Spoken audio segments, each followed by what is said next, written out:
남경희 선생님 나오실 때 크게 박수로 환영해 주시기 바랍니다. 이건 강연은 퇴임 강연이지만은 또 우리 철학연구소의 목요 철학 향연의 그 연속 강좌 중에 하나이기도 해서 강연을 조금 학술적인 방식으로 준비해 봤습니다. 이거 마련한 것은 지금 한 서너 페이지 정도 되는데 아마 1시간 안에 좀 하기 어려울 것 같아서 요약하고 읽고 이렇게 해서 1시간 동안 여러분과 생각해 보도록 하겠습니다. 이번 학기 그 목요 철학 향연의 주제는 행복입니다. 그런데 행복은 우리가 이제 대부분의 사람들이 평생을 살면서 바라는 바이고 또는 성취하는 바이고 또 이 자리는 저의 퇴임의 시간이고 해서 상당히 적절한 주제가 아닌가 생각됩니다.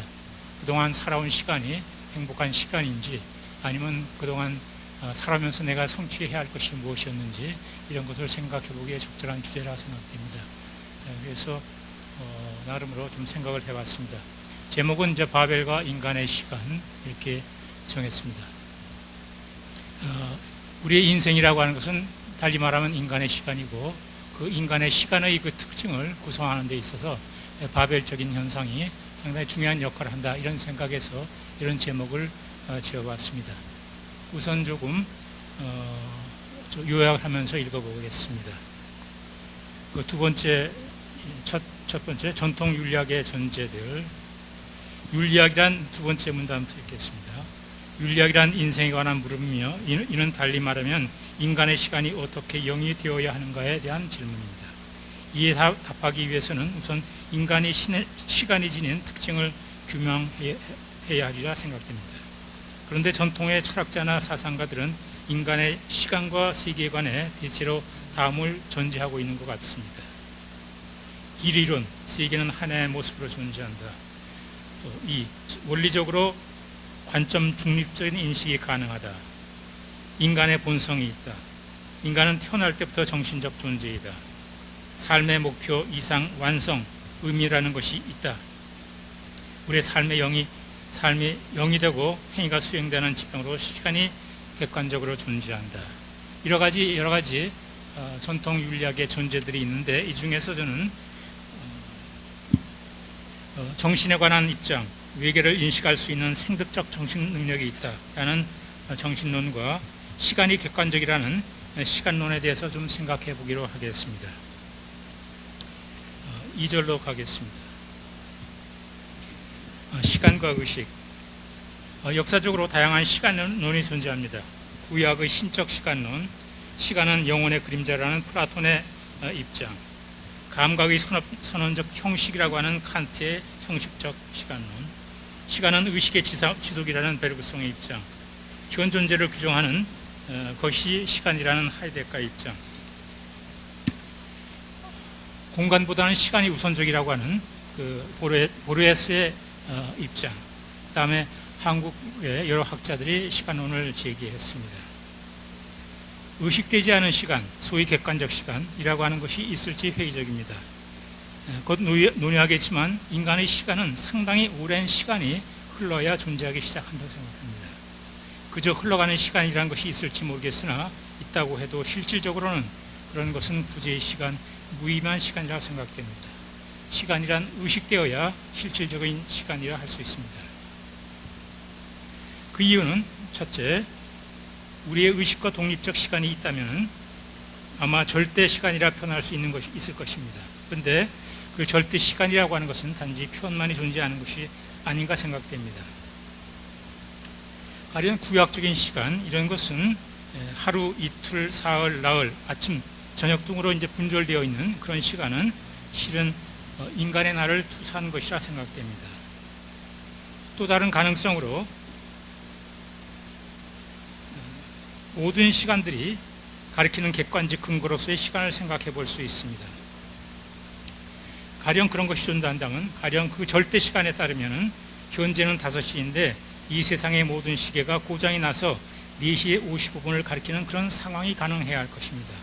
하지만 이런 것은 논리적으로 상상이 불가능하고 이 세계의 모든 시간이 4시 55분을 가리키고 있다면 그건 4시 55분이라고 해야 할 것입니다. 그 다음에 물적인 시간을 생각할 수 있을 터인데, 물적인 개념이라고 하는 것은 우리의 일상적인 자연 언어에 기초하고 있다는 것이 제 생각입니다. 시간은 흘러가 버리는 것, 끝없이 무어하는 것, 시간과 함께 사라져 버린다, 이런 표현에서 보듯이 그런 점에서 시간이란 존재를 허무화하는 어떤 것이라고 할 수 있습니다. 시간이 존재라고 하지만은 엄밀한 의미에서 시간은 허무의 가능성이기 때문에 시간이란 존재하는 것이라고 할 수 없습니다. 그러니까 시간이 흐름에 따라서 우리는 점차 소멸해 간다. 그런 점에서 시간은 무화의 가능성이라고 할 수 있습니다. 그래서 플라톤은 시간의 지평을 존재도 무도 아닌 것이라고 규정했습니다. 과거는 흘러가 버렸으므로 더 이상 존재하지 않고, 미래는 아직 오지 않았으므로 아직 존재하지 않으며, 현재는 길이가 없으므로 그것은 인지되는 순간 사라져 버립니다. 이건 이제 아우구스티누스가 지적한 이야기입니다. 시간은 흐름, 존재도 무도 아닌 것, 존재가 무화되는 과정, 그러므로 무화는 힘이라고 할 수 있습니다.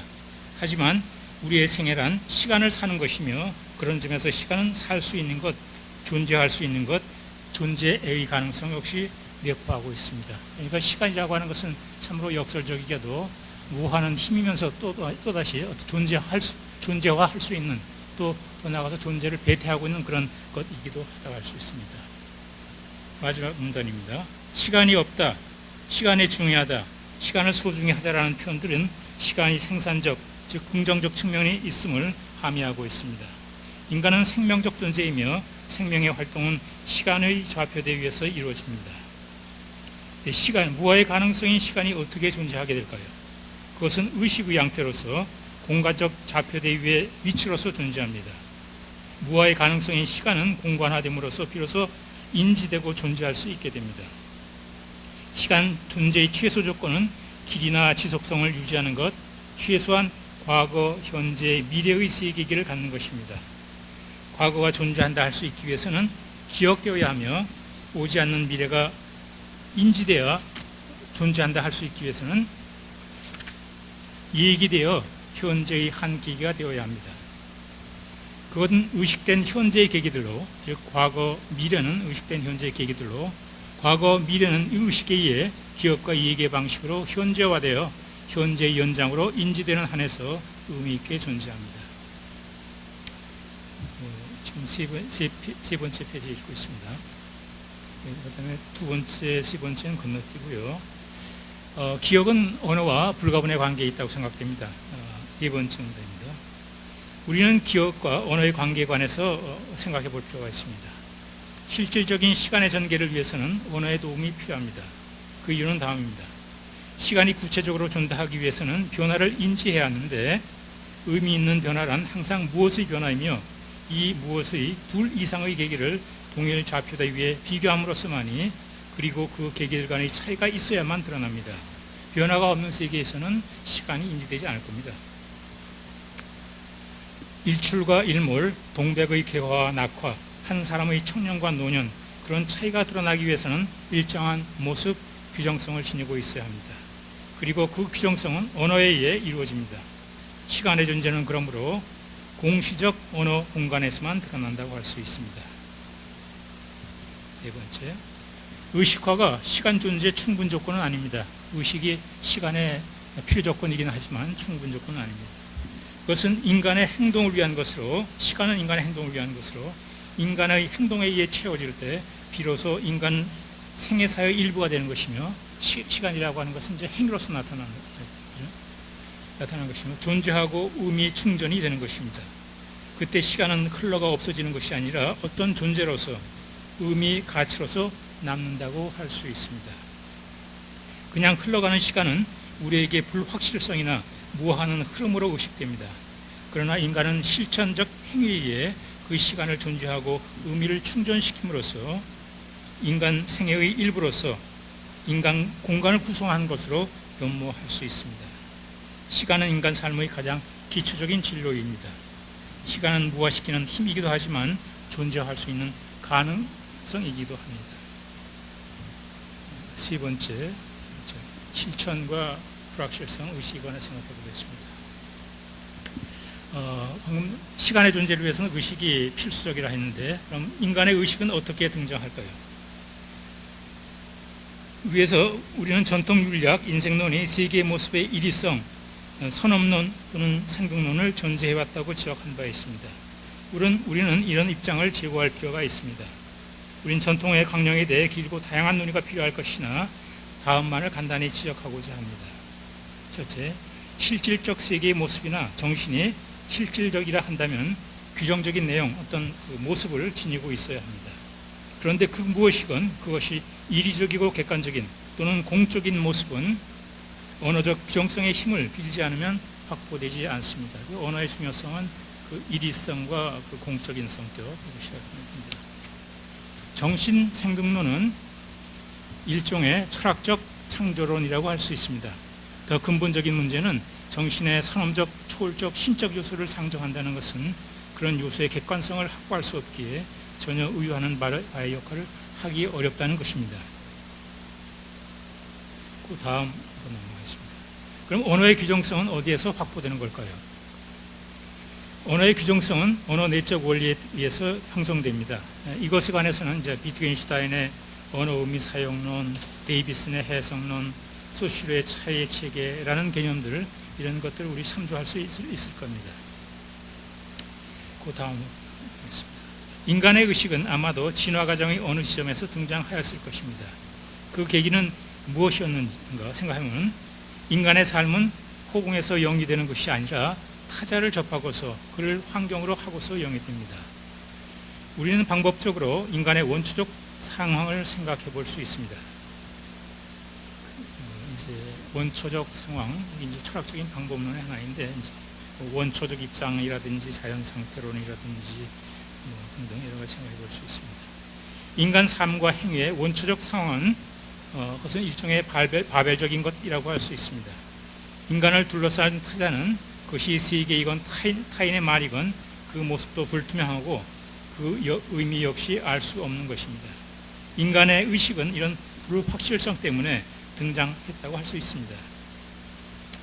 인간이 처한 바벨적 상황은 이중적입니다. 첫째는 소통의 불확실성, 그것이 하나이고, 두 번째 세계 인식의 불확실성, 이것이 또 하나의 측면입니다.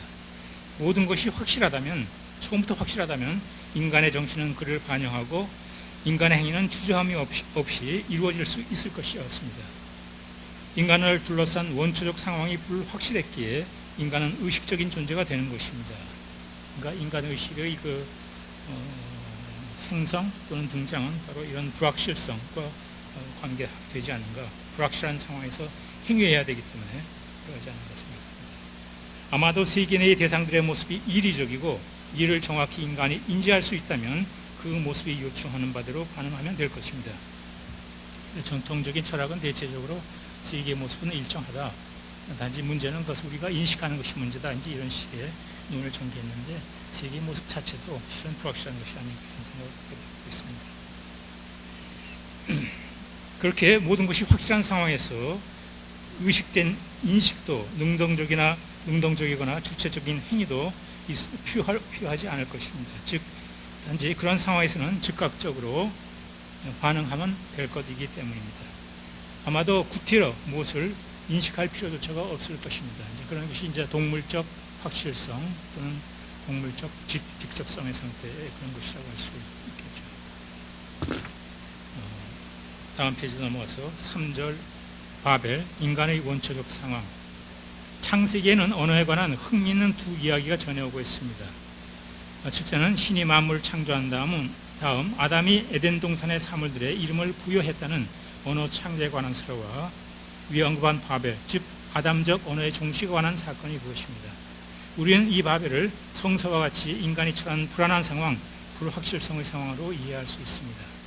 그러나 성서와는 조금 달리 언어의 종식이 아니라 오히려 진정한 인간의 언어가 등장하는 계기로 인간적 언어의 생성 원리로 인간적 확실성을 구축하는 계기로 생각해 볼 수 있습니다. 나아가 인간의 의식이 싹트기 시작하고 인간의 시간 지평이 열리는 계기로 이해해 보고자 합니다. 언어는 인간적 확실성의 기반이며 인간의 정신과 시간의 실질성과 구체성을 확보해주는 기초입니다. 한 두 문단 정도는 떼겠습니다.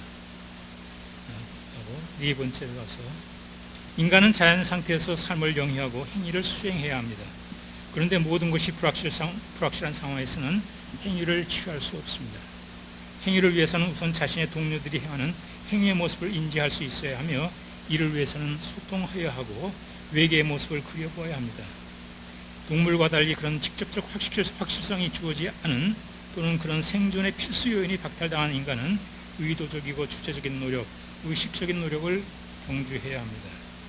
불확실성의 난경은 어려운 상황은 인간에게 의식을 각성하게 하여 의식적인 존재로 변모하게 했다고 볼 수 있습니다. 의식적인 노력을 경주해야만이 소통적 확실성과 인지적 확실성을 확보할 수 있기 때문입니다.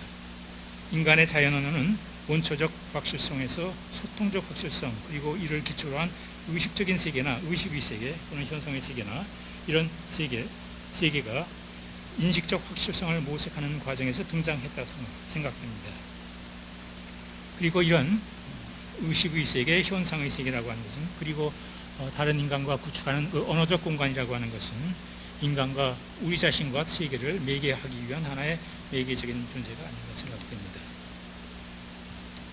서구 철학은 인간의 영을 세계의 유배자로 보는데 이런 인식은 인간이 세계와의 직접적인 관계, 확실성을 상실했다는 자가에서 오는 것으로 이해할 수 있습니다. 인간은 자신과 세계를 매개할 매개자를 필요로 합니다. 인간이 의식하는 또는 의식의 지평에 전개하는 현상 세계는 즉 우리의 경험적인 세계는 자신과 세계를 다리 놓는 매개자라고 할 수 있습니다. 그러니까 우리가 갖고 있는 경험적인 세계는 일종의 인간의 의도적인 의식적인 노력에 의해서 생겨난 매개자 또는 중간자가 아닌가 생각됩니다. 의식 그리고 이것에 얹혀 있는 시간은 인간과 세계의 중간지대에서 전개되는 것입니다. 그 다음부터 설명하겠습니다. 여기서 불확실성과 의식의 존재에 관해 관계를 통찰한 철학자가 있는데 그건 이제 데카르트입니다. 데카르트에 대해서 잠시 검토해 보기로 하겠습니다. 데카르트의 의식은 데카르트도 역시 이제 불확실성을 해소하기 위해서 방법적 회의를 했고 그 결과 꼬기토라고 하는 의식적인 존재를 발견했습니다. 그런데 그 데카르트의 의식은 선제적이고 실체적입니다. 근데 제가 생각하는 그 불확실성이 일깨우는 의식은 그렇게 실체적인 의식이라기보다는 의식의 맹아, 의식의 싹 이런 것이 아니었는가 생각됩니다. 아직 실체가 되기까지는 한참 먼 길을 가야 하는 그러한 단계라고 할 수 있죠. 두 번째, 데카르트 코기토는 서양 철학사를 새로운 국면으로 이해한 것을 평가되어 왔지만 그 사유실체 코기토는 기이한 개념입니다. 실체적인 존재이니까 홀로 사유할 수 있는 자이고 연장적 신체에 얹히지 않고 그러니까 연장실체인 신체와는 별개니까요.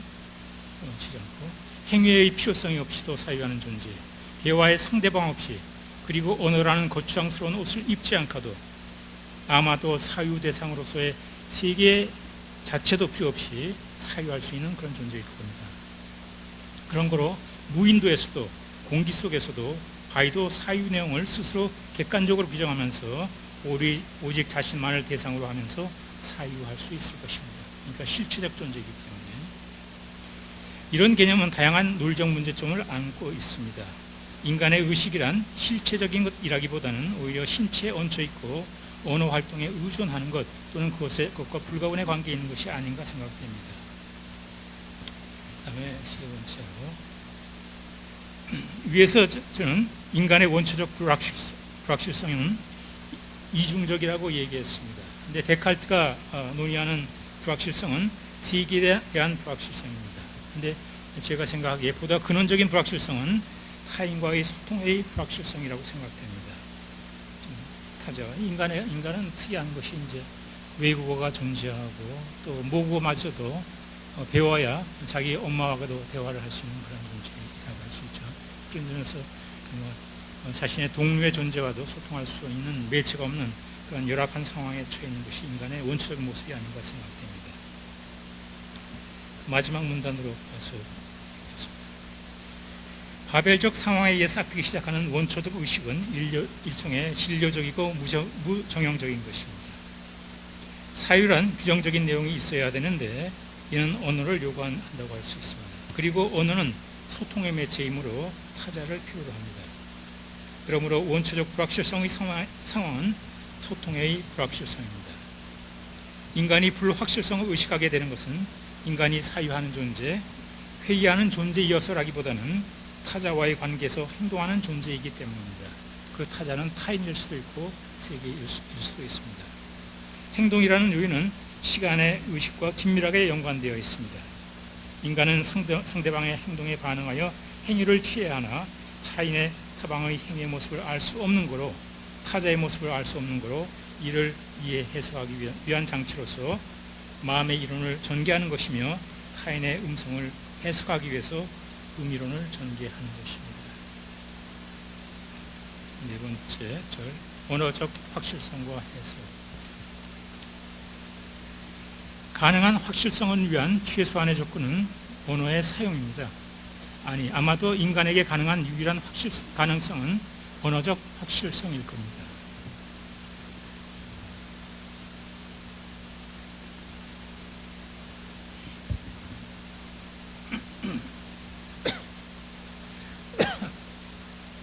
좀 전에 인간의 근원적 불확실성은 소통적 불확실성이라고 얘기했습니다.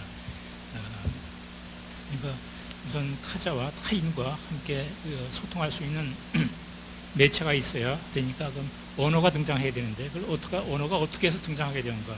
그래서 좀 전에 바벨을 언어의 종말이 아니라 오히려 인간적인 언어, 적어도 인간적인 언어가 등장하기 위한 계기가 될 수 있다, 원리가 될 수 있다라고 본 이유가 거기에 있습니다. 그런 근원적인 소통의 불확실성을 극복하기 위해서 이제 다양한 노력을 하는 것이죠. 그 다양한 노력의 핵심은 이제 해석적인 노력이라고 생각됩니다. 세 번째 단락 달라고 하겠습니다. 아마 이제 이것을 설명하기 위해서 이제 소슈라든지 비트겐슈타인, 데이비슨 이런 사람들이 여러 가지 노력을 한 것 같습니다. 거기서 이제 데이비슨의 해석론을 잠시 얘기해 보도록 하겠습니다. 우린 데이비슨의 해석론을 그 다음으로 가겠습니다. 데이비슨이 제시한 해석론의 함축만 간략하게 지적하도록 하겠습니다. 해석적 활동이란 타인의 이해되지 않는 말과 행동을 이해하고 설명하기 위한 작업입니다. 이런 상황은 이제 오지의 인류학회가 가서 원주민의 말을 이해하는 상황이라든지 어린아이가 엄마의 말을 이해하는 상황이라든지 거꾸로 엄마가 아이의 옹알이를 이해하려고 하는 그런 상황이라든지 이런 것이 대략 언어가 이제 해석적 상황의 원형적인 모습이 아닌가 생각됩니다. 예, 거기서 어떤 것이 필요하냐 이게 이제 데이비슨의 해석론인데 그것이 함의하고 있는 것은 대략 다른 것 같습니다. 해석적 활동이란 타인의 이해되지 않는 말과 행동을 이해하고 설명하기 위한 작업입니다. 보이는 바 또는 들리는 바의 것이 그 자체로는 반응의 대상이 될 수 없는 것이기에 그를 보이지 않는 것을 상정하여 마음이라든지 의미라든지 그 보이지 않는 것을 상정하여 설명하려고 하는 것입니다. 그러니까 마음과 의미는 이런 설명의 항으로 설정되는 것이라고 할 수 있습니다. 해석적 활동의 핵심은 마음과 의미를 상정하여 이를 화자에게 기속시키는 것입니다. 이런 해석의 결과 화자는 자연적 존재에서 심적인 존재로 그의 발화는 분절적 의미 내용을 지닌 것의 반영으로 변모하게 됩니다. 그런데 해석적 활동은 반향적이고 반영적입니다. 해석은 화자를 심적인 존재로 변화시키지만 동시에 자신의 의식 역시 분절되면서 의식적인 내용을 지닌 존재로 변모하게 됩니다. 그러니까 해석적 활동은 화자나 청자 모두를 심적인 존재로 변모시킨다라고 할 수 있죠. 불확실성을 극복 해소하기 위한 해석의 노력은 무규정적이고 모호한 의식을 점차 규정적인 내용을 지닌 존재로 변화시킵니다.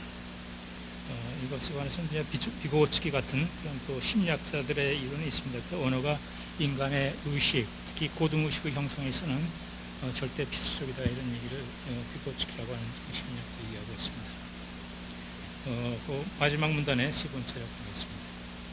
해석의 가능성은, 이게 이제 아마 데이비슨이 지적한 가장 중요한 부분이 아닌가 생각되는데, 해석의 가능성인 쌍방이 유사한 믿음을 지닌다는 점 전제하에서 성공할 수 있습니다.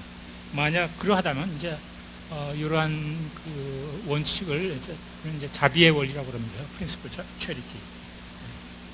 만약 그런 유사한 믿음을 가져야 한다 해야 해석이 가능하다고 한다면, 의사소통의 공동체는 상당한 정도로 유사한 의식 내용을 지닌 마음들의 공동체라고 할 수 있습니다. 타인의 말이나 행동을 이해 해석하는 과정이 진행되면 될수록 양자의 믿음의 체계는 점진적으로 수렴하게 됩니다. 즉 일치도가 높아진다고 말할 수가 있습니다. 해석의 과정에서 이렇게 암묵적으로 공유되는 믿음은 우리의 삶을 영위하기 위한 인간 삶의 세계를 구축하기 위한 기초 또는 세계의 자체가 되며, 다시 이를 장으로 하여 주고받는 문장들에 의해 우리의 삶의 세계는 확장적으로 교직되어 간다고 할 수 있습니다. 그러니까 언어 공동체라고 하는 것은 하나의 세계, 공유되어 있는 세계다, 이렇게 생각합니다. 어휘와 문장은 역사적인 존재로서 과거의 기억을 내장하고 있는 거로, 이 어휘들과 문장들에 의해 교직되어 있는 우리 삶의 세계 그리고 우리의 마음은 상호 조응적이며 공명적이며 반영적인 것입니다. 그리고 공유되어 있는 것이기에 사회성의 기초이며 사회성의 본질이라고 생각됩니다. 우리 사회의 그 가는 근거는 마음의 교육, 마음의 공유, 이것이 아닌가 생각합니다. 그 다음 세 번째 보겠습니다. 초기 단계의 의식은 언어와 불가분의 관계에 있는 거로 철저히 공적인 의식으로 있습니다. 고대 원시사에서, 좀 더 가까운 고대 사회에서도 주관적 의식이나 유아론적인 솔립시스틱한 의식이란 존재하지 않았다고 합니다. 문자 등장 이전의 구술적 공간은 일종의 공명적 공간, 에코체인버와 같은 것이었다고 합니다. 언어 공동체나 사회 전체가 실질적인 하나의 의식 공간이었고, 그 의식은 집단의식의 모습으로 존재합니다. 이건 현대사에서도 볼 수 있다고 생각합니다. 이런 집단의식이 분화되어 개인의식이 등장하기까지는 상당한 시간이 흘러야 됩니다. 의식의 원형은 전혀 사적이거나 주관적인 것이 아니라 생각됩니다. 그것은 집단적이고 공적이고 객관적이며 이를 바탕으로 좌표대로 진료를 하여 개인적이고 사적이며 특수적인 의식이 형성된다고 생각됩니다.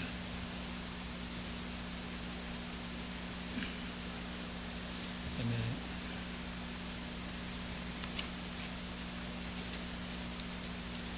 다섯 번째,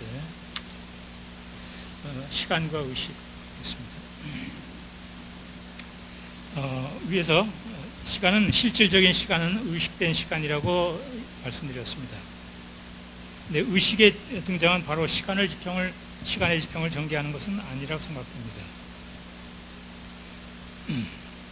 시간이 의식되기 위해서는 좀 더 시간이 있어야 말 그대로 있어야 한다고 생각합니다. 연구관이 시간을 의식한다는 것은 지극히 어려운 일입니다. 아마도 아득한 과거의 기억, 먼 미래는 물론이고 하루의 밤과 낮, 하루 이틀, 어제 내일을 의식하는 것마저도 쉽지 않은 일입니다. 이미 지적한 대로 기억과 얘기가 있어야 비로소 가까운 과거와 미래도 인지될 수 있다고 생각됩니다.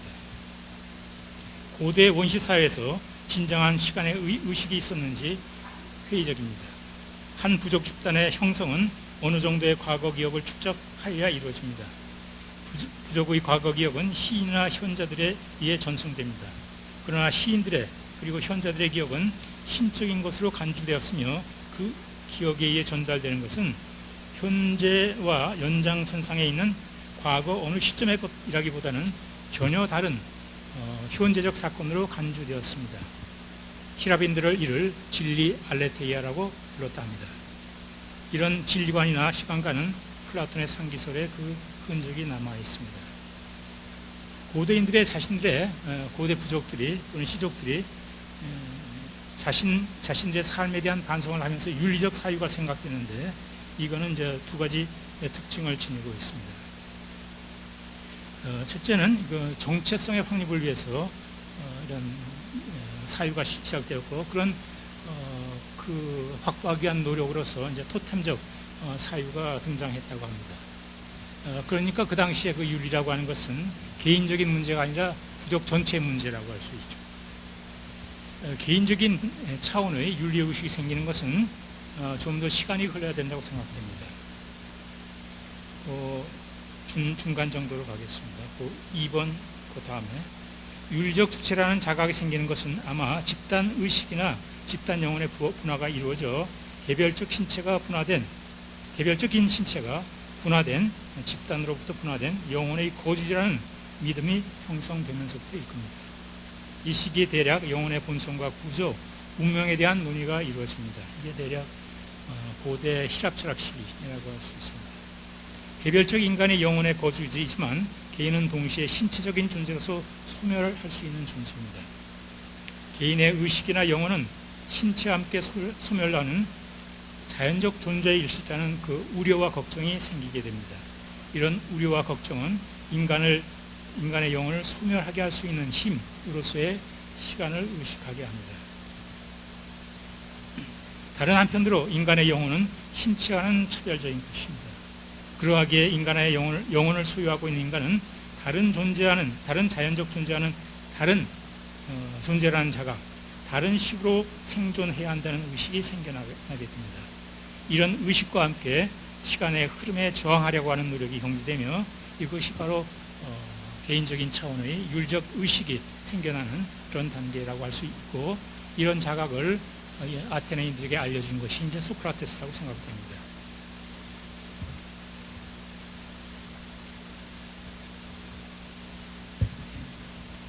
그러니까 소크라테스가 질문자로서 자철한 이유는 바로 아테네 시민 개개인이다 영혼을 가진 존재로서 윤리적인 사유가 할 수 있고 윤리적인 책임을 질 수 있는 존재라고 하는 것을 알리기 위해서인가 이런 생각을 해봅니다.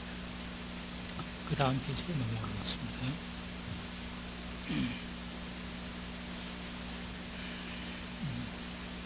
위에서 지적한 바와 같이 인간의 행위는 시간의식과 밀접하게 연관되어 있습니다. 윤리적 행위란 후무화와 무의미에 저항하는 힘이라고 한다면 일상적 모든 행위는 윤리적 성격을 지니고 있습니다. 인간의 시간이란 실천적 행위를 통해 공유의 지평을 구축해가는 과정입니다. 시간은 흐름으로서 존재를 무화해가는 과정이지만 그 과정에서 인간의 실천적 행위가 수행될 때 인간의 실천이라고 하는 것은 그 시간의 흐름을 저항하고자 하는 거스르고자 하는 그런 노력이라고 할 수 있다고 생각합니다. 실천적 행위가 수행될 때 그것은 의미 있는 시간, 존재화된 시간으로 변모합니다.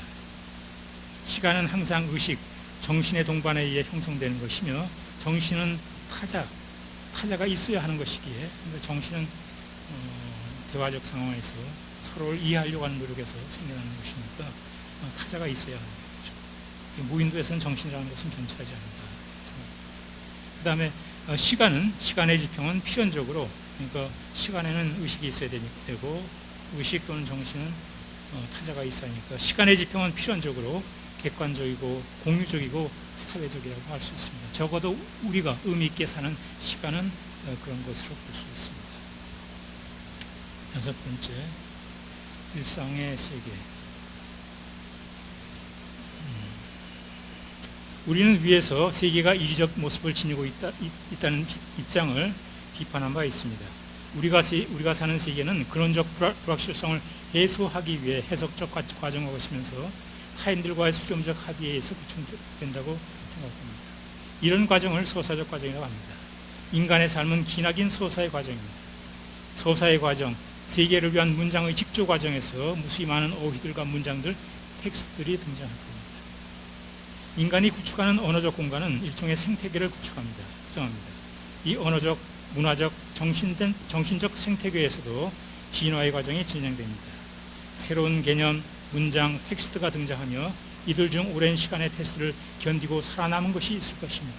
그런 것이 대략 고전이고 우리가 귀히 여기는 여러 가지 가치 개념들, 사랑이다, 학예다, 자비다, 인이다 이런 개념들이 아닐까 생각합니다. 살아남은 것이 있을 겁니다. 그런 것들이 우리 삶의 주축적인 개념, 지향처, 가치의 역할을 합니다. 우리의 일상적 삶은 실로 수십만 년, 아니 그 이상의 삶의 노력에 의해 다져진 우리 삶의 기반이고 실제입니다. 우리는 일상에 대해 보다 긍정적 태도를 취할 필요가 있습니다. 탈속이나 수도적 삶이란 일상성을 배경으로 해서 의미를 지닐 수 있습니다. 일상에 대한 전면적 부정은 그 부정의 행위가 무엇에 대한 부정인지조차 무의미하게 합니다. 우리의 일상은 다람쥐 쳇바퀴 돌리는 일과 같이 진부한 것이라거나 아무 노력 없이 주어지는 것이 아닙니다. 그것은 매일매일 타인과 신뢰를 주고받으면서 언어라는 기초적 공적 규범을 확립하고 그를 통해 우리의 삶의 길과 사물의 질서를 조정하고 수렴하고 합의하면서 우리의 삶의 기반으로서 단단하게 다져온 것입니다. 일상은 무상하지 않습니다. 그것은 인간적 삶을 위한 항상성으로서 오랜 세월에 걸쳐서 시간의 테스트를 거치면서 확보된 인륜성의 기반입니다. 우리 자연 언어에는 수많은 사람들이 살아온 오랜 삶의 역사와 그 세월을 산 사람들을 입은 일상 세계의 모습이 담겨 있습니다. 이런 역사와 세계의 모습이 축약되고 정리되어 정승된 것이 우리의 자연 언어 모국어입니다. 모국어에는 단군 이래의 우리 조상들의 삶의 내력과 틀이 담겨 있습니다. 평상은 무상하지 않으며 일상이 없으면 무상을 논할 수 없으면 물론 우리의 삶도 영이 될 수조차 없습니다. 동아시아적 사회는 다음 페이지입니다. 동아시아적 사회는 일상적 삶의 차원이 이미 윤리적이라고 보았다 생각됩니다. 유가들은 원래 관원상제의 의례를 집전하는 집단이었다고 합니다. 근데 그들은 의례란 인간사에서 특별한 기회만 행해지는 것이 아니라 인간 삶 전체의 일반적 특징이라고 통찰하였고 이를 개념화한 것이 예라고 합니다. 인간 삶의 공간은 예의 공간, 인륜성의 공간입니다. 다른 방향에서 순자는 일상의 자연 언어들이 규범성이나 가치를 지니고 있음에 주목하고 그런 것으로서 일상적 말의 질서는 이미 인륜적 질서, 규범적 질서라고 논하고 있습니다. 여기서 우리는 일상적 삶에 대한 서구의 이해를 잠시 점검해 볼 필요가 있습니다. 서구의 윤리학은 존재와 당위, 사실과 가치의 차원, 선의지와 성향, 이건 칸트입니다.을 구분하면서 일상적 삶의 차원은 그 자체로서는 윤리와 아무 상관이 없는 것, 본질적으로는 자연적 욕망이 지배하는 자연적 질서에 대해 단지 타산적 합리성에 의해 순치, 통제, 순화되어 있는 것이라고 진단합니다. 그래서 윤리적 차원으로 이해하기 위해서는 윤리적 지식, 결단적 의지, 의지적 실천 등이 필요하다고 공고합니다. 불교나 도교도 그 처방은 다르나 일상적 삶에 대해 비판적 입장을 공유하는 것으로 보입니다. 서구의 윤리학은 일상적 세계는 현상이거나 세련된 자연 상태에 불과하며 그 너머에 예지계나 당위의 집정이 있다고 논합니다. 불교나 도교는 일상적 세계는 언어가 만들어내는 신기루거나 백일몽이라 나비의 꿈이라고 논합니다. 일상적 삶은 꿈이 될 수 없습니다. 꿈은 각자의 것이지만 현자들이 지나보니까 꿈이다 하지만 일상적 삶은 꿈이 될 수 없다고 생각합니다. 꿈은 각자의 것이지만 삶은 각자의 것이 아니라 공유되는 것, 대화적 과정을 거치면서 구축되는 것입니다. 꿈에는 책임을 질 필요가 없지만 삶에는 책임이 수반됩니다. 일상의 세계, 저편의 세계는 존재하지 않으며 그렇다고 야수적 자연 상태로 되돌아갈 수 없는 것이기에 인간은 스스로 자신의 노력으로 인간의 언어적이고 문화적인 세계를 창출한 것입니다. 이를 창출한 것은 언어와 신뢰인데 이는 인간의 세계를 새로이 창조한 것이에 홉스의 표현을 빌리면 필멸의 신이라고 할 수 있습니다. 그것이 필멸인 이유는 기독교 신과는 달리 인간 자신이 창출한 것이기 때문이요. 신이라 할 수 있는 이유는 그것이 새로운 인간과 새로운 세계를 구축하는 창조력을 발휘하기 때문입니다. 일상의 삶에서 우리는 언어의 실제 창조력을 수용합니다. 언어가 비실체적이라고 확신한다면 우리는 단 한마디로 말할 수 없음 물론 단 한 걸음도 디딜 수 없습니다. 언어의 실제성은 우리의 언어 생활, 사고 활동, 그리고 행동의 존재라고 할 수 있습니다.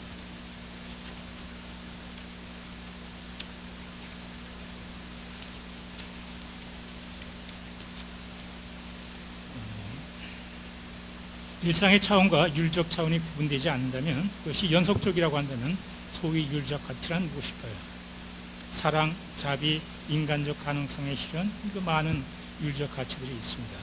약속의 이행, 의리, 신뢰 등 일상적 사실과는 또는 이런 것은 당위의 존재를 넘어선 당위의 세계, 성향을 극복하고 선의지를 통해 도달할 수 있는 어떤 것이라고 하는 것이 이제 많은 이전의 율학자들의 얘기인데, 그런 것이 아니라 사실 우리가 공유하고 있는, 많은 사람들이 공유하고 있는 어떤 일상의 특징이 아닐까 이렇게 생각해 봅니다.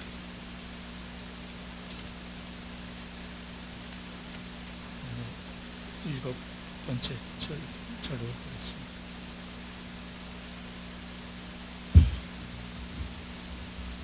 잘삼 또는 유다이모니아. 이제 아까 말씀드린 바대로 이번 학기 주제는 이제 행복인데,希腊에서는 이제 행복에 상응하는 개념이 유다이모니아입니다. 근데 유다이모니아는 이전에는 행복이라고 보통 번역됐는데, 행복이라기보다는 잘삼, 영어로는 being well 또는 doing well, being well보다는 doing well 또는 faring well 이라고 이제 번역하는 것이 옳다 해서 최근에는 그렇게 많이 번역을 하고 있습니다.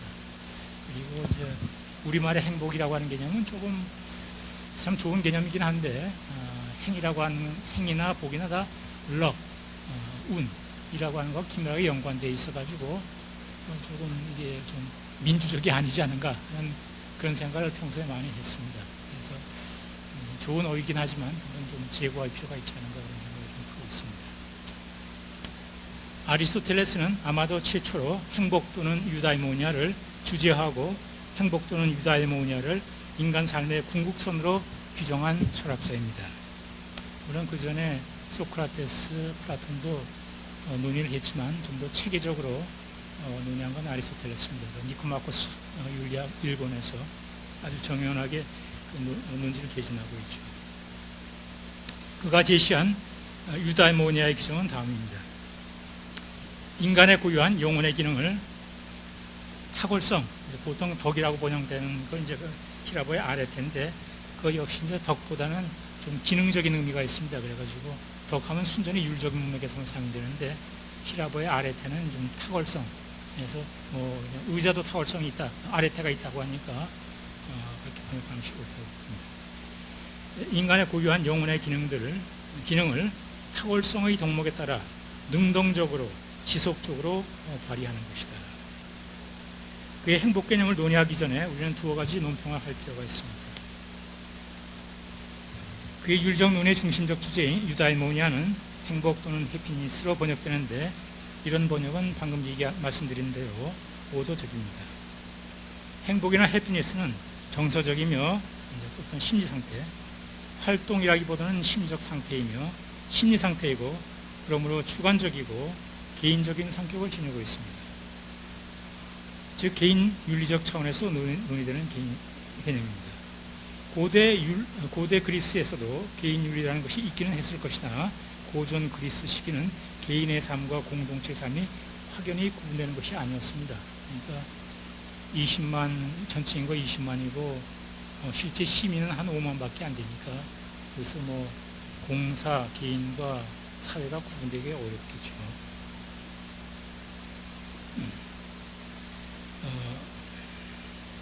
그래서 아리스토텔레스의 유다이모니아는 행복이나 해피니스와는 상당히 거리가 있는 개념입니다.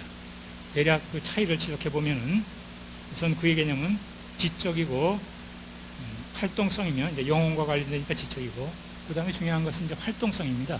상태가 아니라. 그러므로 행위로 나타나야 되며, 그러하기에 객관적 모습으로 사회적 관계에서 나타납니다. 그리고 공동체주의적 또는 정치적 함의를 지니는 개념이라고 할 수 있습니다. 이런 차이점 때문에 최근에는 리빙 웰 또는 페어링 웰이라고 번역하고 있습니다. 그의 니코마스코스 율리학의 제1장은 유다이모니아에 관한 것인데 그는 첫머리에서 인간은 의식적으로 행위하는 한 항상 좋은 것을 추구한다고 통찰하고 있습니다. 제일 첫 문장입니다. 벌써 이 주장은 인간의 삶이 일상적 차원에서도 이미 율적 성격이 있음을 지적하고 있습니다. 그러니까 조금 전에 말씀드린 대로 우리 일상의 차원이라고 하는 것은 인륜성의 차원, 윤리적인 차원이 아닐까 이렇게 생각합니다.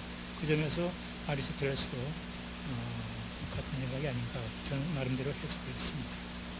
세 번째로 행복 또는 잘 삶의 한 규정으로서 활동성의 개념과 연관되는 것인데 유다이모니아는 일종의 활동이기는 하되 특별한 활동입니다. 인간의 활동은 둘로 나뉘는데 하나는 제작적 활동, 포이에이로 이는 어떤 목적을 성취하려는 수단적 활동이며 또 다른 하나는 실천적 활동, 프락시스이며 이는 어떤 목적을 성취하기 위한 수단적 활동이기보다는 목적 내재적 활동 그 자체가 가치자 목적인 그런 활동입니다. 전자에는 포이에이에는 생존을 위한 노동과 다양한 기술적 활동들이 포함됩니다. 후자에는 학문, 예술, 산책, 놀이 그리고 히라빈들은 정치 역시 즉 폴리에스에일 역시 프락시스라고 했습니다. 이들 중 인간에게 고유한 인간만이 행할 수 있는 활동은 실천적 활동이며 유다이모니아란 바로 이런 활동에서 프락시스적인 활동에서 인간의 고유한 기능을 발휘하는 것입니다. 동물은 생존을 위해 노동을 하니까 철저히 제작적 활동에 구속되어 있다.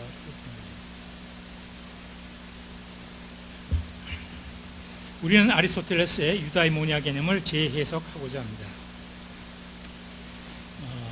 그러니까 어떤 점에서 재해석하는 거 아니에요? 이렇게 둘로 나눠 있는 것이 아니라 우리의 삶 전체가 실은 프락시스가 아닌가 하는 것이죠. 우리의 삶은 이론과 실천, 제작과 실천의 활동으로 나뉘는 것이라기보다는 우리의 삶 전체가 실천적 활동으로 즉 목적 내재적인 그런 활동을 볼 수 있는 측면이 있다고 보입니다. 위에서 논한 바와 같이 인간의 삶은 언어에 의존되어 있습니다.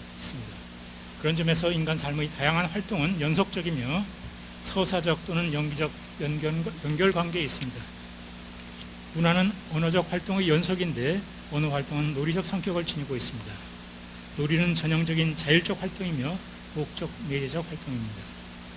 비트겐슈타인이나 소시르가 인간의 언어 활동이 논리라 한 것은 언어 활동의 자율성이나 내재율적 성격을 주목해서 일 것입니다. 그렇다고 한다면 일종의 그 논리적인 구조를 가지고 있다고 한다면 인간의 삶은 그 전체로서 자율적이고 목적 내재적입니다. 인간의 모든 활동은 외형적으로는 다양하게 구분될 수 있지만 본질적으로 불확실성을 해소하고 공유할 수 있는 확실성의 공간, 가치 공간을 구축하기 위한 활동이라는 점에서 목적 내재적일 수 있습니다. 인간은 행동하는 존재입니다. 인간의 의식이 싹트고 시간 지평이 전개되는 것은 행위의 상황이 불확실하기 때문입니다. 바벨 이후 인간의 행위는 언어의 옷을 입으며 그런 점에서 그 자체 언어이며 불확실한 진료로서의 시간을 조탁하여 확실성을 조각해내기 위한 노력입니다. 인간은 해석적 노력에 의해 공유의 언어를 수렴하고 공유의 지평, 객관적 지평을 구축하고 이를 행위를 위한 좌표다로 삼습니다. 시간은 그 자체로서는 그냥 흘러가는 것, 무의미하고 진료적이며 나아가 무한한 힘입니다. 인간은 행동을 통해서 시간을 사는 것, 살려내는 것, 의미 있는 형상으로 존재하는 것입니다. 바벨 이후 인간의 행위는 무한한 시간의 흐름을 진료로 삼아 인간에게 의미 있는 형상을 조각하는 일입니다. 삶의 다양한 활동을 통해 인간을 부활하는 흐름, 이것이 원초적 시간인데 이것에 저항하여 사고하고 행위하며 이를 통해 불확실성이 점차 확실성의 공간으로 변모하며 단순한 흐름이 의미 있는 생애의 일부로 변모합니다. 타인과 공유할 수 있는 시간이 가치가 생성되며 이는 후대로 전송됩니다. 인간의 삶이 그것이 희노애라 그 무엇이건 무한한 흐름을 존재하는 노력이라고 할 수 있으며 그런 노력이 공유될 수 있을 때 그것은 후대를 위한 가치로 남을 것입니다. 인간의 행위는 기존의 확실성을 배경으로 하지만 동시에 새로운 확실성을 조탁하기 위한 것입니다. 마음이나 정신의 존재는 인간 특유의 행위 방식, 존재 방식을 설명하기에 등장한 것입니다. 인간 정신의 이런 출생 배경에 비추어 볼 때 인간의 정신은 완결된 것으로 존재하기보다는 타자를 해석하고 타자와 교유하는 과정에서 지속적이고 개방적으로 재구조화, 재조직화되고 섬세 정교하고 심화되면서 교직되어가는 존재, 타자의 관계에서 확대되어가는 존재라고 그런 역동적 존재라고 볼 수 있습니다. 행복을 산출하거나 우리 주전자 행복인데 행복을 산출하거나 구성하는 특별한 종류의 실천이나 윤리적 행위가 따로 있는 것은 아니라고 생각됩니다. 일상의 삶과 행위들 그리고 사유마저도 실천적 성격이 있고 방금 논한 바와 같이 그 자체가 목적이 되고 가치가 되는 그런 측면이 있습니다. 사유와 행위를 주고받으며 인간의 공간이나 세계 모습은 언어적으로 규정되면서 확실한 인간의 공간으로 변모하기 때문입니다. 언어적으로 규정한다는 것은 인간이 이해할 수 있고 인간에게 의미 있는 인간의 질서를 구축하는 것을 의미합니다. 바로 방금 얘기한 바와 같이 이것이 이런 점을 통찰한 것이 유가나 이제 순자인 것 같습니다. 인간이 거주하는 것은 거대한 불확실성의 핵심, 암흑의 핵심일 수 있습니다. 이 속에서 타자와의 의사소통과 해석적 수렴을 통해 공유 언어를 만들어내고 이를 통해 그 암흑에서 밝은 세계를 구축하고 넓혀가는 것이 우리 삶일 것입니다. 언어가 그런 역할을 수행할 수 있는 것은 그것이 우리가 마련할 수 있는 유일의 이리적이고 객관적인 매체이기 때문입니다. 우리의 삶은 신비합니다. 아마 근데 그 신비한 것이 있다면 이 불확실성의 핵심에서 인간의 자율적 공간이 구출될 수 있다는 것입니다. 희노애락, 전쟁과 평화, 고통과 불행의 순간들이 점철되어 있지만 이런 과정에서 인간 공유의 가치를 만들어내고 이를 수렴하고 공유하고 개념화하면서 진전해 나가는 것, 이것이 인간의 삶, 정치적 유정 노력에 의해 존재와 의미와 공유화할 수 있는 가치로 형상화해가는 것, 이것이 인간의 시간이라고 생각됩니다. 이제까지 이것이 저의 얘기입니다.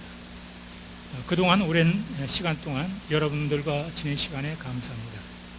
저의 그 프락시스, 생각과 행동에 의해 우리 주위가 좀 더 확실하고 밝아지며 무언가 공유할 수 있는 의미와 가치가 산출될 수 있었다면 고맙겠습니다. 정년은 퇴임, 직무로부터 물러남이지만 동시에 책임으로부터 자유를 의미하기도 합니다. 그래서 그동안 제가 책임을 다했는가 한번 반성해보기도 합니다. 여간 직무는 물러나지만 삶의 책무는 아직 남아있기 때문에 앞으로 좀 더 자유롭게 남은 시간을 살려보고자 합니다. 감사합니다.